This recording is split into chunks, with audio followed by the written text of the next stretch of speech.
મારું નામ ડૉક્ટર પરેશ કુમાર રામજીભાઈ પટેલ છે.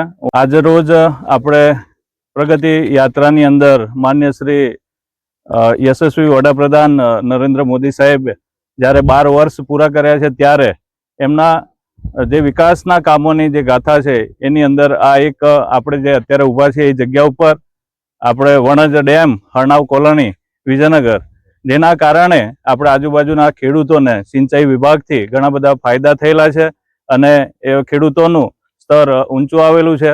તેમજ આપણે આ દરેક આખા ગુજરાત રાજ્યની અંદર અને પ્રદેશની અંદર માન્ય શ્રી મોદી સાહેબની ઘણી બધી યોજનાઓના લાભ ટ્રાઇબલ વિસ્તારની અંદર મળેલા છે અને એ યોજનાઓથી ઘણા બધા આદિવાસી પછાત વિસ્તારના લાભાર્થીઓને ઘણો બધો લાભ થયેલો છે. એ બદલ હું માન્ય શ્રી યશસ્વી વડાપ્રધાન નરેન્દ્ર મોદી સાહેબનો આ તબક્કે આભાર વ્યક્ત કરું છું અને એમનો ઋણી પણ છું. અસ્તુ. ભારત માતા કી જય.